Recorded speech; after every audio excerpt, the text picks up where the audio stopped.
Ladies and gentlemen, good day, and welcome to the Credo Brands Marketing Limited Q3 and 9 months FY24 earnings conference call. As a reminder, all participant lines will be in the listen-only mode, and there will be an opportunity for you to ask questions after the presentation concludes. Should you need assistance during the conference call, please signal an operator by pressing star then 0 on your touchtone phone. Please note that this conference is being recorded. I now hand the conference over to Mr. Kamal Kushlani, Chairman and Managing Director from Credo Brands Marketing Limited. Thank you, and over to you, sir. Thank you. Good afternoon, everyone. This is Kamal Kushlani, and welcome all of you to this earnings conference call. I'd like to thank the entire investor community for their great support during our IPO, and it's a proud moment for all of us. We want to convey our sincere appreciation to all our shareholders for entrusting their confidence in us. I have with me Mr. Rasik Mittal, our Chief Financial Officer, and SGA, our Investor Relation Advisors. I hope you all received the investors deck. If not, you can view them on the stock exchange or our company website. Since this is our first call, I'd like to give you a small brief on the company and the plan forward. The brand Mufti was launched 25 years ago with a vision to redefine menswear. The brand was created as an alternative dressing solution and was designed to deliver a casual alternative with a focus on creative, bold, and expressive clothing for the contemporary Indian man who wanted something more stylish than what was commonly available at the time. In order to keep pace with evolving fashion trends, our product mix has evolved significantly over the past several years, from consistently only being shirts, t-shirts and trousers in the year 1998 to a wide range of products including sweatshirts, jeans, cargos, chinos, jackets, blazers, sweaters and other outerwear garments, in the relaxed holiday casuals, authentic daily casuals to urban casuals, party wear to also athleisure categories as on date. Our design team is constantly focusing on expanding our product range to meet a varied range of our consumer needs across different moments of their lives. Our diverse product range comes under the mid-premium to premium price range of clothing in India. In 2019, we conducted an internal assessment and put our learnings to reinvent the brand philosophy. As a part of the brand reinvention, we developed three things. A new brand identity. B, a new merchandise architecture for increasing our share of the customer's wallet by providing designs suited for specific occasions in our customer's life, ranging from relaxed holiday casuals to authentic daily casuals to urban casuals, party wear and leisure, athleisure, etc. And thirdly, a new retail identity. Now, since we made the above changes, the brand has gained in salience, and the same is reflected in the performance of the company. Our products are available through a pan-India multi-channel distribution network that we have built over the years, comprising of exclusive brand outlets, large format stores, multi-brand outlets, as well as online channels. Our multi-channel presence is planned strategically in a manner that our products across categories are available to the consumers at their preferred shopping channels. As on 31st December 2023, we are present in 592 cities, having 1,818 touch points. We have a presence through 413 EBOs, 73 large format stores, and 1,332 plus MBOs. Our company had 16 distributors as on 31st December 23 for distribution to the MBOs. Our well-established EBO network offers a holistic shopping experience for our customers. Our EBOs are located nationwide across 230 cities in high streets, malls, and some airports as well, and residential market areas. We also have an online presence which is rapidly growing, wherein our customers can shop through our website as well as through various other e-commerce partner channels. EBOs are central to our growth strategy, with they offering a holistic in-store brand experience and help enhancing our brand visibility. Over the last 3 years, the average revenue per store has increased by 30% CAGR, which shows the pull of our brand and products.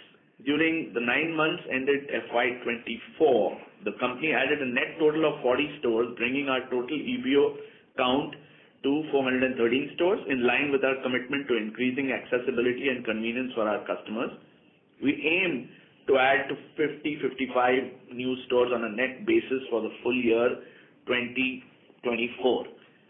For the 9 months ended December 2023, 55.7% of our revenues was through EBOs, 23.8% through MBOs, 2.9% through LFS, and 14% through online, and 3.6% with others. We have an asset-light and scalable business model. We comprehensively focus on the design of our products and outsource the manufacturing of products to various partners. Our centralized sourcing of fabrics and accessories ensures supply to manufacturing partners at a cost-efficient, timely, and consistent quality. We also conduct multiple levels of checks to ensure we have achieved the desired quality. Entirety of supply chain is managed end-to-end on our ERP Genesis. This structure provides us agility with our long-standing sourcing partners, allowing us to manage our supply based on the demand from various distribution channels. It also ensures optimum inventory at stores as well as the mother warehouse in Bengaluru. To enhance the brand awareness and strengthen brand recall for our brand, we utilize targeted marketing campaigns through digital and social media, billboards, multiplex cinemas, and live events.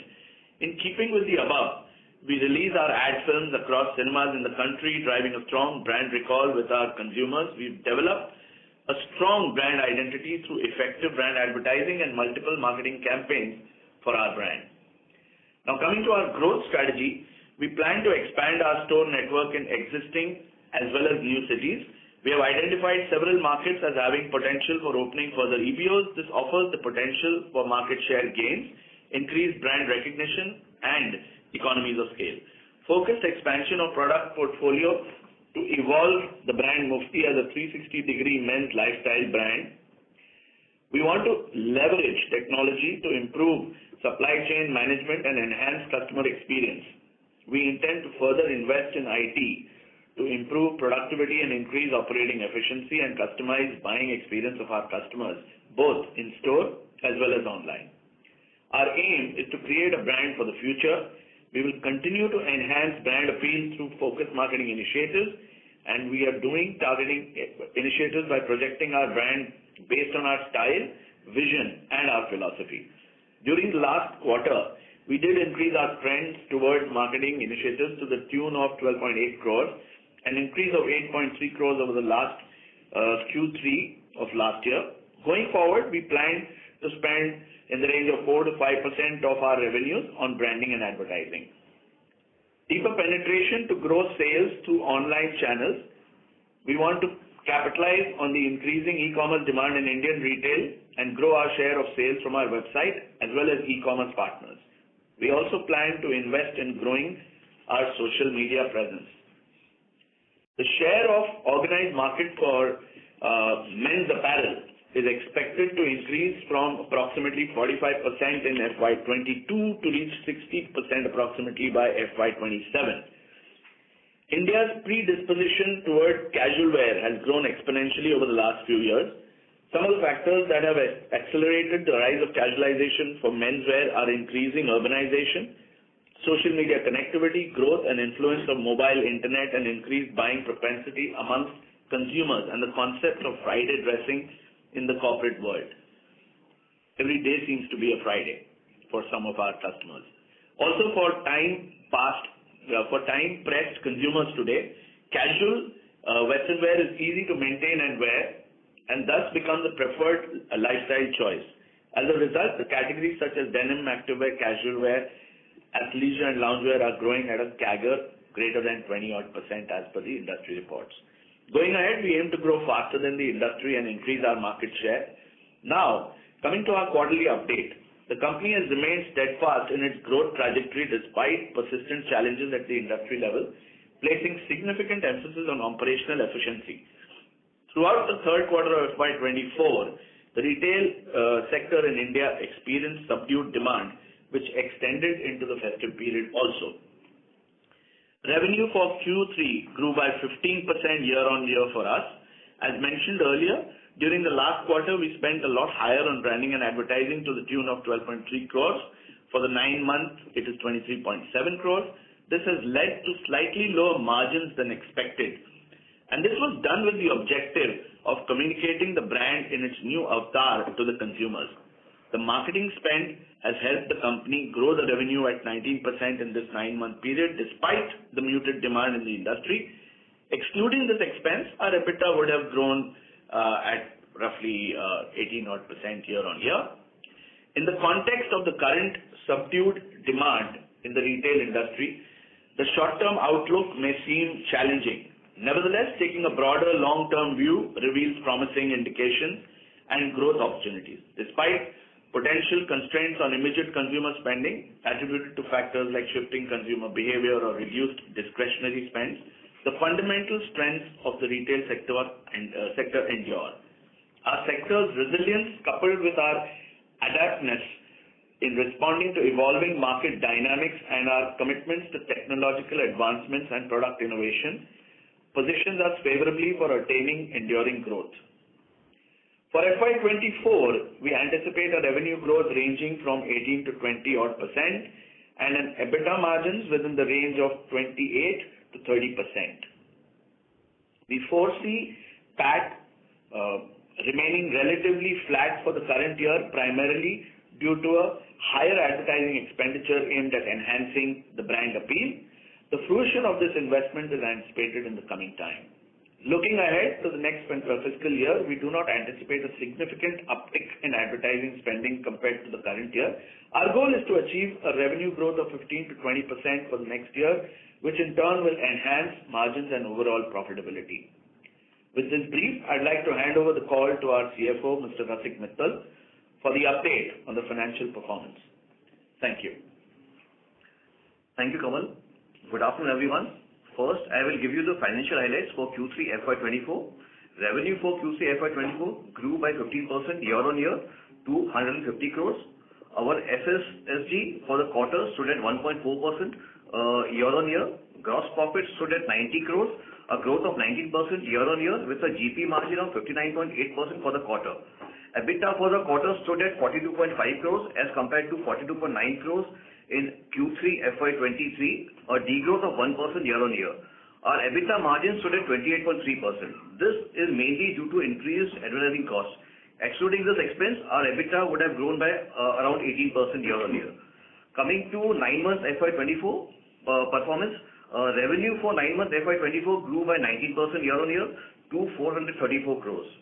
Our SSSG for 9 months stood at 0.5% year-on-year. Gross profit stood at 252 crores, a growth of 19% year-on-year with a GP margin of 58% for the 9 months. Our EBITDA for the 9 months stood at 130 crores, a growth of 5% year-on-year. Our EBITDA margin stood at 29.8%. Profit after tax for the 9 months stood at 52.1 crores, a degrowth of 7% year-on-year. PAT margin stood at 12%. Our working capital days stood at 142 days as on December 2023. Going ahead, we will endeavor to reduce our working capital days. ROCE and ROE as on an annualized basis stood at 32.1% and 20.8% respectively. We have confidence in the company's capability to handle short-term fluctuations and achieve sustainable and consistent growth in the future. With this, we will now open the floor for question and answer. Thank you. Thank you very much. We will now begin the question and answer session. Anyone who wishes to ask a question may press star and 1 on the touchtone telephone. If you wish to remove yourself from the question queue, you may press star and 2. Participants are requested to use handsets while asking a question. Ladies and gentlemen, we will wait for a moment while the question queue assembles.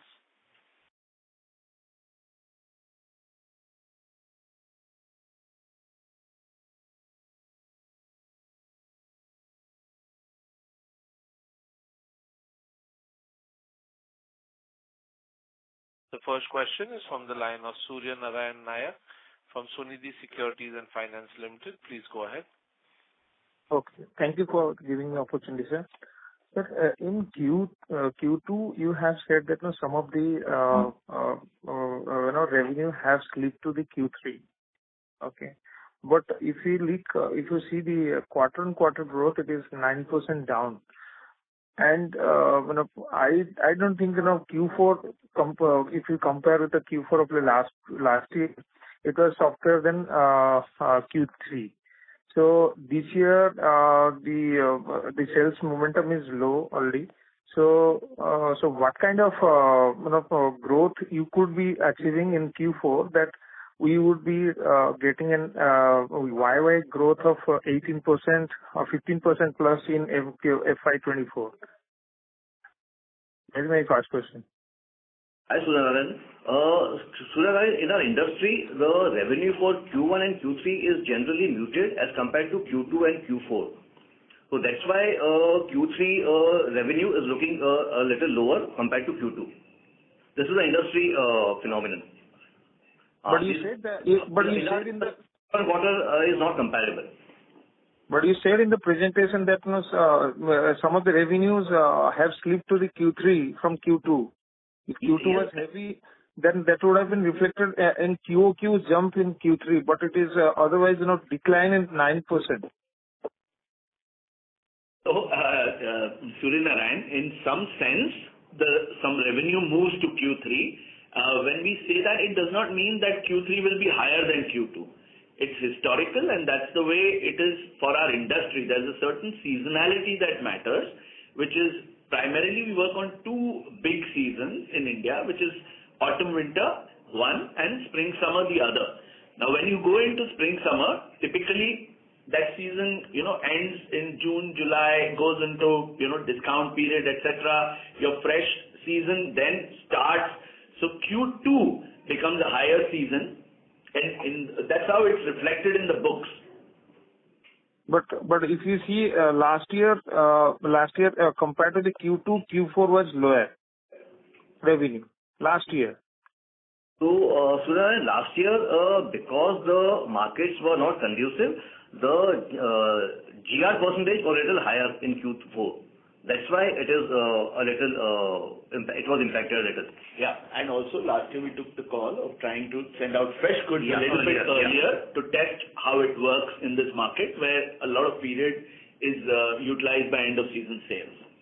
But sir, if you look at your guidance of 18%, long-term guidance of 18% CAGR in the revenue, even if I consider 14% growth YOY for FY24, so the Q4 is looking flattish. The residual numbers for the Q4, what is coming out of, is only flattish or let's say 1% YOY, or even sequentially it will be also drop. See, we have always maintained that we intend to double in the next 4 to 5 years, and that is what we intend to do. Now, given that, depending on year to year, season on season, this could vary a little bit here and there. And second question, sir, because the momentum in this revenue was a little softer or lower, so in that context, was it prudent to go for so much ramp up in the advertisement expenses that it is a kind of outlier quarter for, let's say, other expenses, because the other expenses have shoot up significantly, and it has totally impacted the EBITDA margin by around 5-6%. So what is the strategy, and where you want to settle the advertisement expenses to revenue? Good question, Surya Kumar. See, there are a lot of changes that we have made in the brand, starting from pre-COVID to during the COVID period, and namely three, like I said, our brand identity, our retail identity, as well as our merchandise architecture. And it happened to be our 25th anniversary year. And after having made changes during COVID, we see great results and response from our customers as well as all our trade partners. And it was the first year post-COVID was a year that we took cautiously. After that, it was time to take the brand out to the consumers in its new avatar. And to do that, it will take few years of investment for this to, pay back in higher propensity. So this is an investment that is made in the brand, and that's a conscious call that was taken. And when some calls are taken in the middle of that, there's a clutter that happens when everyone is advertising. And it was a decluttered time. We thought it was a very good time to advertise. And certainly these things will pay back for the brand in future.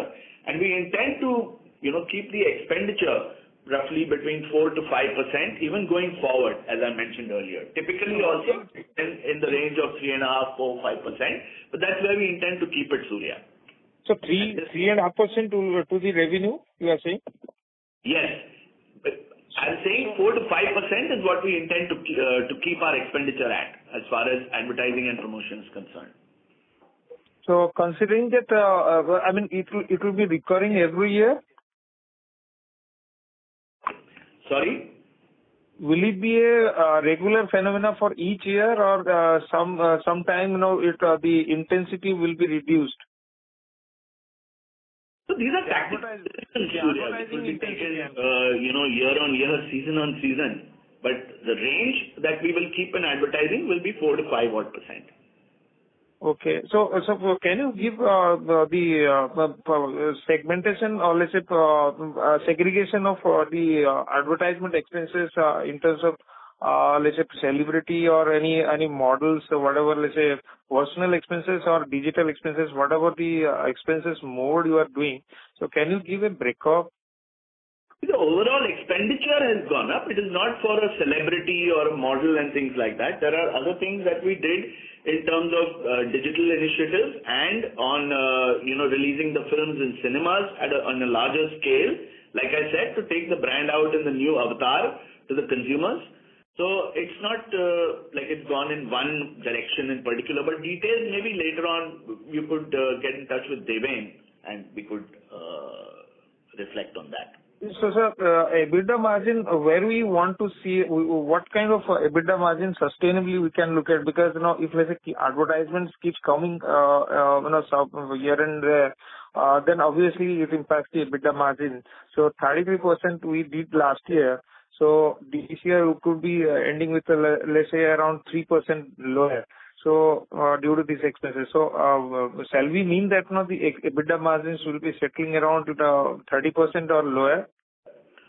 So Surya, because this has been a subdued year or the whole 9 months, so that's why the EBITDA margin is the range of around 30%, and it will range between 30 to 32%, 33%. Normalcy, it should be higher than 30%. But if the markets are subdued, it would range around 30%. Okay, thanks. Welcome. Thank you. The next question is from the line of Ankit Kedia from Phillip Capital. Please go ahead. Sir, one clarification needed when you said Q2 and Q4 are seasonally better quarters for you. Do we book primary revenue when we sell to our FOFO and COCO stores along with the MBOs, because these two channels account for more than 80% of your revenues? So when we bill to our partners, channel partners, the revenue is booked at that time, and secondary sale is in the books of the partners. So how does the accounting move?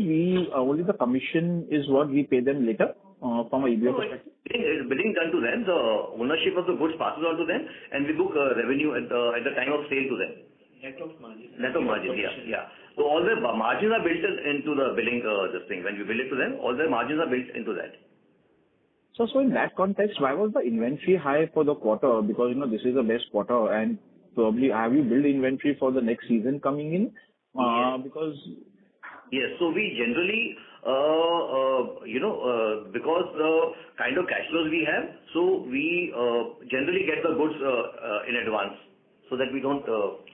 See, it's, the way we work with our vendor partners is that we utilize periods that are lean with them so that we can get the best opportunities in terms of prices from them, and that's the kind of relationships we have with our vendor partners. So yes, there is inventory that has come in for the next season also, and that's typically the model in which we work.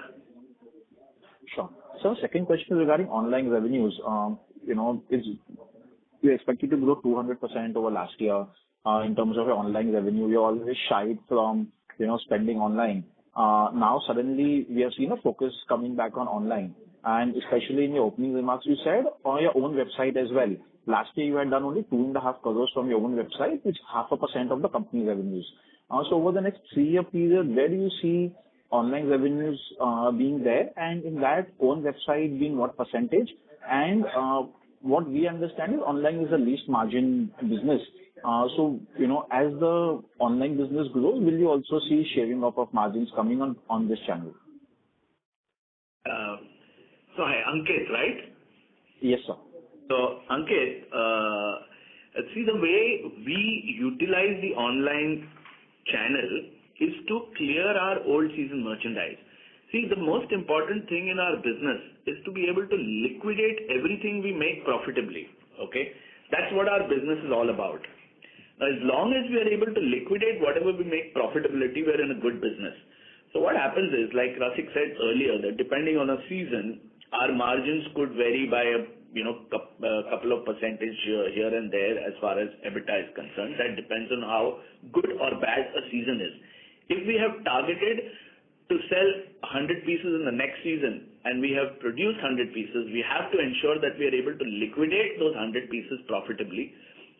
Now, the margin that we make depends on how good or bad the season is. Therefore, the EBITDA margin may be plus or minus 1, 2 or 3 points here and there.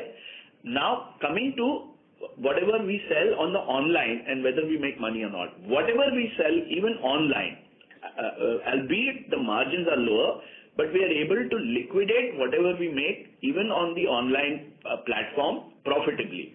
And this year, the sales saw an increase over there because what we do is we use that channel to clear our old season merchandise, as I told you. So whenever we have higher stock in the system of old season merchandise, naturally at that time the sale is higher because the demand for our brand is very high, and we don't produce to feed for that demand in the online space.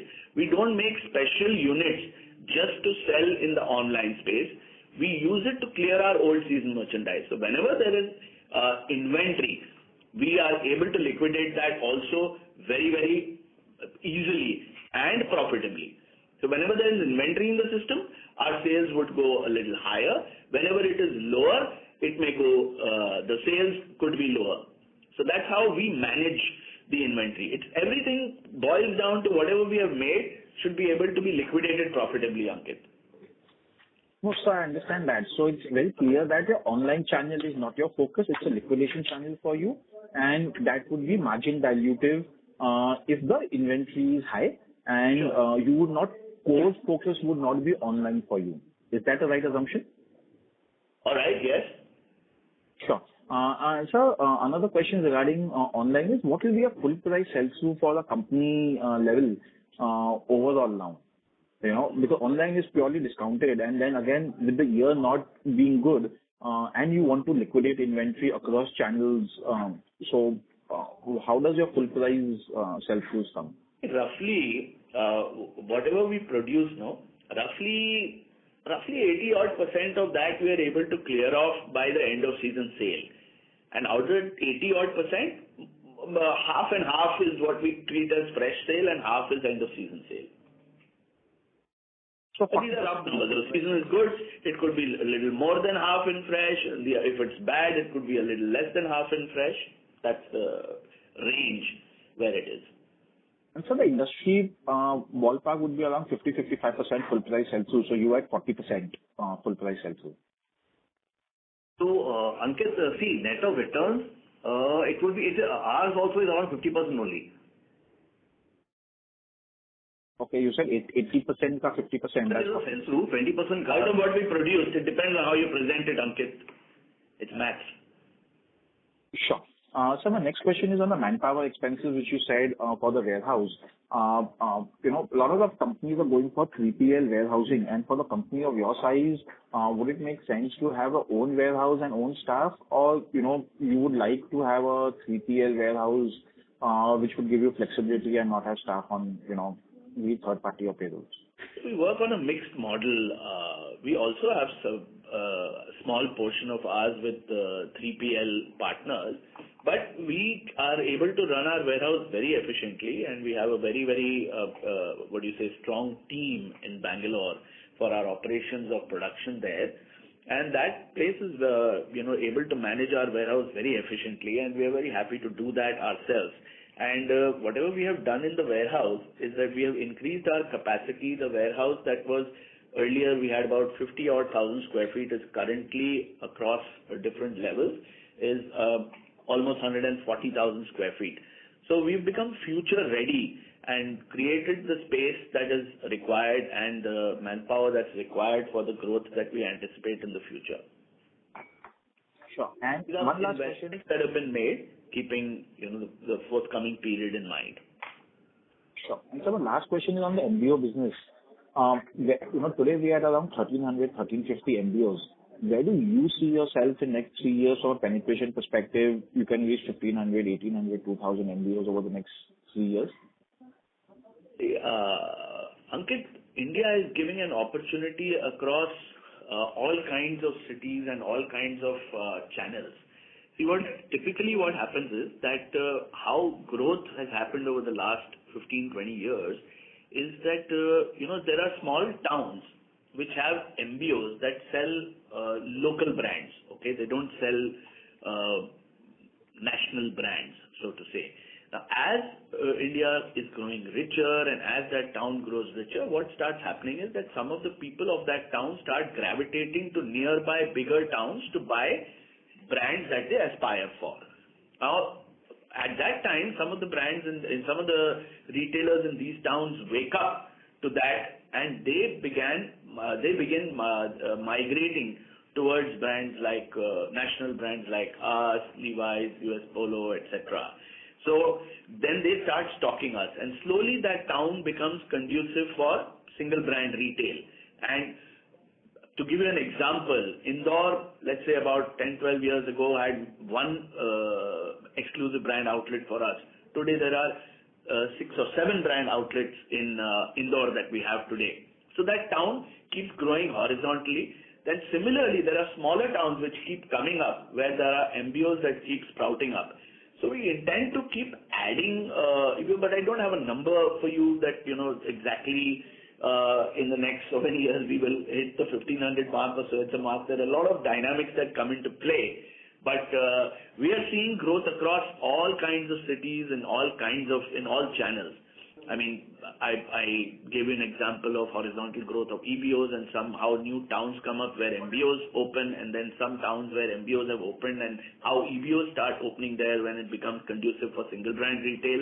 And having said that, I'll just give you an example. In October last year, we opened a store in Phoenix Mall of Asia, Bangalore, which is a fringe market that developed there. Now, there are large format stores there also. There is our EBO also. Similarly, in September last year, we opened a store in Mall of the Millennium in Wakad, Pune. So there is Bangalore, there is Pune, where we are opening EBOs. There are large format stores also coming up, and there are smaller towns where MBOs come up. And to just tell you, if there is any MBO, worth its salt, which has a mid-premium to premium casual wear, then Mufti has to be a part of it. We ensure that we are there wherever there is a footfall and demand for mid-premium to premium casual wear.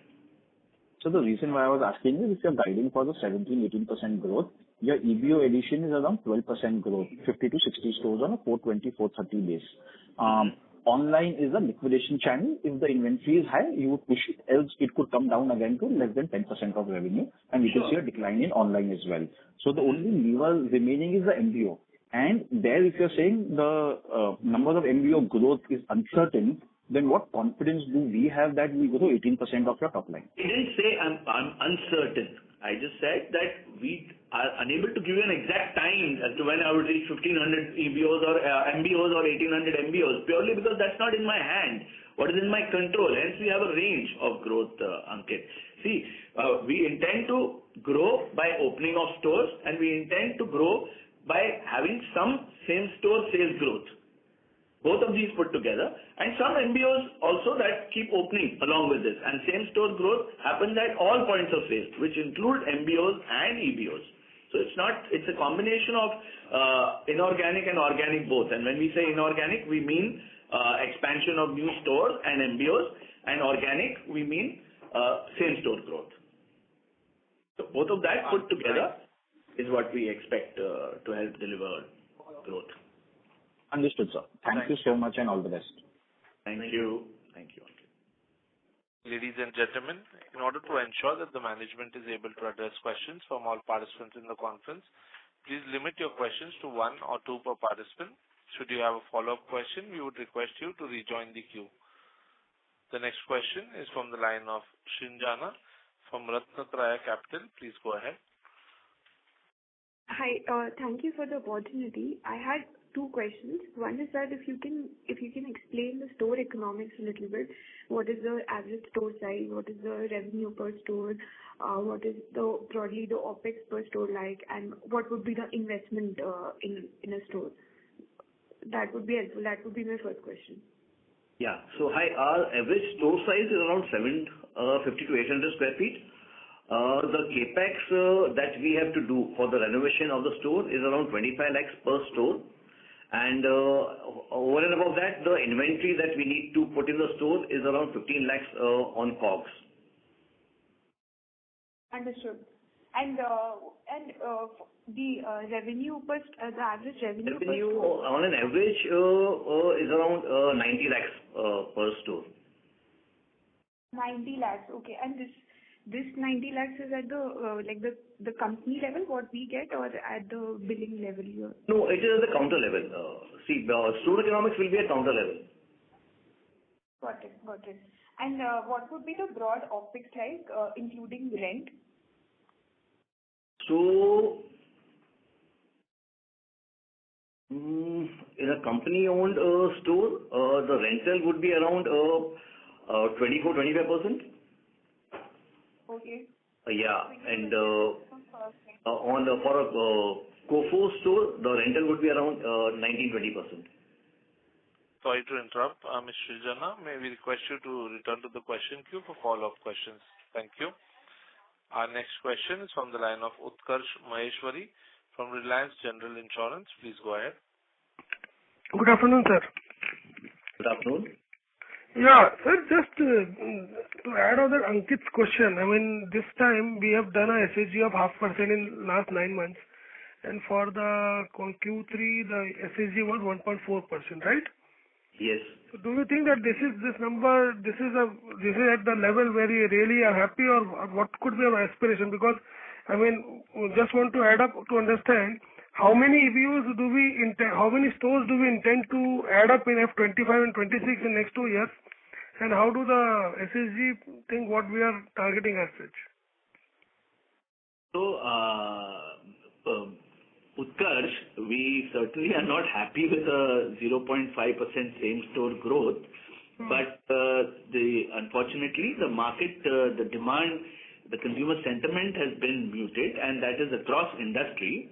However, we remained flattish till the H1, and then there is some, minimal growth that we have seen in Q3, and what we would be happy with, but anywhere ranging between 3 to 5% same-store growth is something we would be happy with, and that's what we endeavor to do. And what kind of number of stores you intend to add up? 50, 55, 60, depending on the number of stores that come by, because we believe in, growing the business profitably, Utkarsh. See, we've always, run the business through the profitability lens. So everything that we do, we look at it that what will it add to our bottom line. So we ensure that all our stores run profitably, and we are able to run stores profitably across all types of towns, whether it's a metro, tier 1, tier 2, tier 3 town. We manage to run our stores profitably. So looking at that, as per the opportunities that come by, there's a lot of filtering that happens. We look at maybe more than 70, 80, 100 stores before we finalize every store.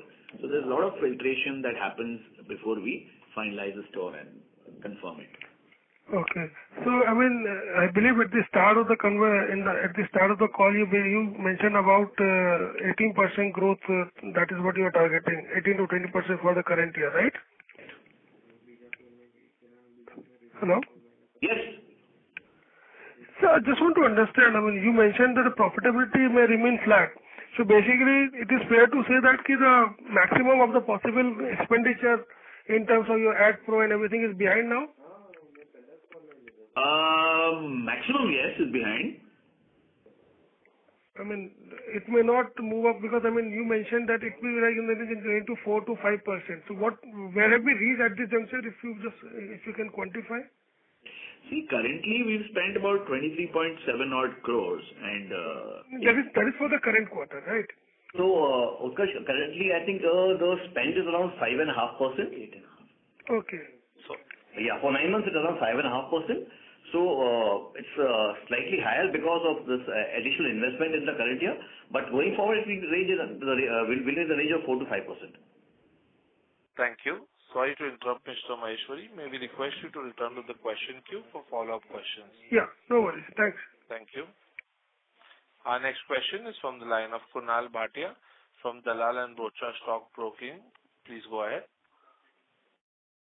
Yes, I just wanted to understand in terms of when you mentioned seasonality, what do you exactly mean in terms of seasonality? Because the kind of positioning you had during the IPO, it's very different. You don't have a wedding kind of a festive kind of a seasonality. If you could elaborate on that. And secondly, you mentioned about post-COVID, but what about post-IPO? Why is the advertisement cost, if you were to rebrand or whatever do with the advertisement cost, it should have started from FY23, right? So what is it that suddenly post-IPO, the first quarter, the advertisement cost suddenly goes up? So if you could just elaborate on these 2 points in special. Sure. See, it did start from the FY23 itself, our increase in spends on advertising. But however, that was the first year post-COVID, and this was the second year and happened to be our 25th year. So this is where we caught momentum. Now, like we said, we've always spent 3.5 to 5% of our revenue, and we continue to intend spending between 4 to 5 odd % of revenue. That is what we intend to do, and we'll continue to do that. And this is going to help in increasing the brand salience, and which is something we've seen. Whatever changes that have been made in the brand have been appreciated by the consumers at large, and also the trade fraternity on the whole. So hence we made these investments for the brand, which will be helping us in future. And it wasn't done in, it's just coincidental that it happens to be the year in which we did our IPO as well. It's pretty much in line with what we have planned to do.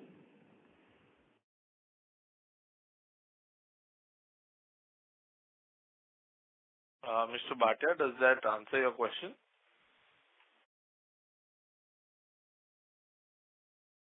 So we are unable to hear you. May I request you to unmute your line from your side, please? Hello, can you hear me now? Yes, sir. Hello.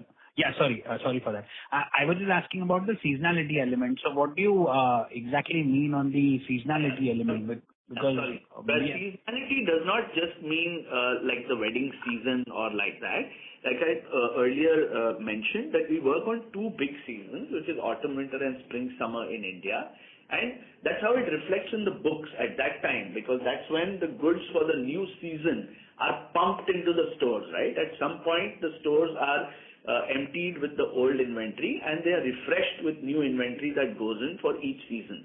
Hence, the Q4, which is the beginning of the Diwali season or autumn winter, Q2, appears, the way it does in our books, and Q4 is the beginning of the summer season, hence it appears the way it does in our books. So that's how it reflects in the books. Okay. And sir, finally, if you could give us the number, what was your SSG on a CAGR basis between 2016-17 to pre-IPO? 17, we have it from 2019-20, the year which was a normal year pre-COVID, to FY 2023, and we had grown at a CAGR of 7.24% SSG, out of which 3% was volume and some was value, and the 4% was value. Okay. And so this number which you have given going forward, 3 to 5% SSG. You're sounding very, very muted. So I'm saying this growth which you have given for the coming years, that will be more of a volume or a price led? See, both. Thank you. So may we request you to return to the question queue for any follow-up questions. We move to the next question. The next question is from the line of Rajiv Bharti from DAM Capital. Please go ahead. Yeah, good afternoon, sir. Thanks for the opportunity. So with regard to this, your 18 to 20% growth guidance, what is the SSG assumption you are making for, let's say, in FY25, 26? In the growth, like I said, we intend to grow between 3 to 5% SSG. That's what we'd be happy to do. But depending on market conditions and how it goes, that's what we hope to do, Rajiv. Sure. And at what point in time will you revisit this 5% ad expense number? I mean, if you let's say hit a lower number and then you will. I mean, we have seen some other companies also, immediately after the IPO expanding the ad bit and then scaling it down. So is there an outlook on that as well? See, this year, whatever we had planned to spend is done in line with that. And even for the next year, like I said, we intend to do what we have been doing, at least for the next, year or two. And we intend to keep it in the range of 4 to 5% of the revenue, Rajiv. So what I mean, let me ask you the other way. So is this ad expense a function of the, let's say, EBITDA margin which you are shooting for? And let's say if you're saying 28-30%, and if that does not come through because you're Rajiv, not happening. In spite of last year, there was one season which was summer 2022 was a very good season, and autumn winter 22 was a slightly muted one. This year, unfortunately, both seasons did not fire. And we have an additional spend that we have made in advertising. And in spite of both of that, I have said that we should be able to maintain our EBITDA in the range of 28 to 30%. That shows the strength of the brand in going forward. And as the market dynamics change, we usually have been able to be one of the better performers in the industry, and we hope to continue to do that. So on that particular bit, can you help with the, let's say, pre-Ind AS margin for Q2, Q3? Rajiv, we'll get back to you on that. Sure. And lastly, let's say for Q2, when your mix was slightly more skewed towards online and your EBO bit was lesser, still your gross margin expanded sequentially. And then we have seen, this bit again expanding in Q3 while your EBOs again jumped. I mean, why the gross margin expanded in Q2 sequentially, and then again the kind of expansion should have happened in Q3 sequentially? Inflation was very high, Rajiv, in the last year, and this year whatever benefits we got due to reduction in those prices reflect in the margins, and this is something we'll maintain in this range. And the gross margin will get normalized annually, Rajiv. Thank you. Mr. Rajiv, may we request you to return to the question queue for follow-up questions. Our next question is from the line of Darshil Javeri from Crown Capital. Please go ahead. Hi, good afternoon, sir. Hope I'm audible. Yeah, you are. Yeah. So, sir, just want to know if we are Q4 considered as a good season, sir, that would entail that our revenue would be on similar lines as Q2. Would that be a fair assumption, sir? It would be higher than Q3, right? Yes, generally Q4 has been higher than Q3.